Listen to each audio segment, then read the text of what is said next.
Shalom, saudara dan saudari yang terkasih dalam Tuhan kita Yesus Kristus. Marilah kita luangkan waktu beberapa menit untuk berkencan dengan Tuhan saat ini, agar dari hari ke hari kita semakin dekat dengan Tuhan, sehingga hidup kita semakin diberkati dan menjadi berkat. Pembacaan dari surat Rasul Paulus kepada jemaat di Efesus, bab 5 ayat 15 sampai dengan 16, dilanjutkan ayat 20 sampai dengan 21. Karena itu perhatikanlah dengan seksama bagaimana kamu hidup. Janganlah seperti orang bebal, tetapi seperti orang arif. Dan pergunakanlah waktu yang ada, karena hari-hari ini adalah jahat. Ucaplah syukur senantiasa atas segala sesuatu dalam nama Tuhan kita Yesus Kristus kepada Allah dan Bapa kita, dan rendahkanlah dirimu seorang kepada yang lain di dalam takut akan Kristus.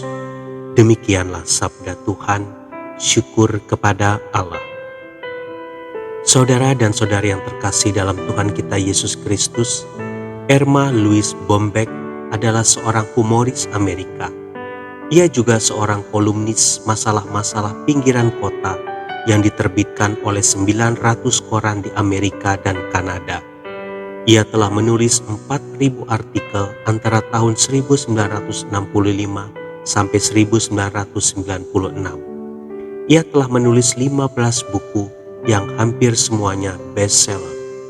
Ia meninggal pada usia 69 tahun oleh karena penyakit ginjal.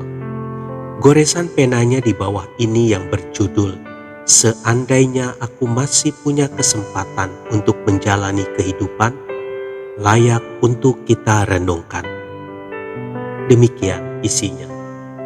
Seandainya aku masih punya kesempatan untuk menjalani kehidupan, aku akan mengurangi berbicara dan mendengarkan lebih banyak. Aku akan mengundang teman-teman untuk makan malam di rumah, sekalipun karpetku akan ternoda dan sofaku jadi rusak. Aku akan menikmati makan popcorn di ruang tamu dan mengurangi kekhawatiran tentang debu-debu karena seseorang menyalakan perapian. Aku akan mendengarkan ocehan-ocehan kakekku tentang masa mudanya. Aku tidak akan ngotot menutup kaca jendela mobilku di musim panas karena rambutku yang sudah tertata rapi dan display. Aku akan menyalakan lilin merah jambu itu sebelum ia rusak di gudang. Aku akan duduk di halaman rumput dengan anak-anakku tanpa khawatir rumput yang kotor. Aku akan menangis dan mengurangi tertawa ketika menonton TV dan lebih lagi ketika melihat kehidupan ini. Aku akan mengambil sebagian beban yang dipikul suamiku. Aku akan beristirahat di ranjang ketika sakit dan bukannya ngotot berpikiran bahwa dunia akan meninggalkanku jika aku tidak bekerja hari itu. Aku tidak akan pernah membeli barang hanya karena barang itu dikatakan praktis atau karena digaransi seumur hidup. Aku tidak ingin menolak untuk hamil selama 9 bulan, tetapi sebaliknya menghargai setiap detik dan menyadari bahwa keajaiban yang tumbuh di dalam rahimku adalah bagian dari keikutsertaanku di dalam menunjukkan keajaiban Tuhan. Jika anakku menciumku dengan tiba-tiba, aku tidak akan pernah berkata, "Nanti saja ciumannya, sekarang pergi mandi dan kita akan makan malam."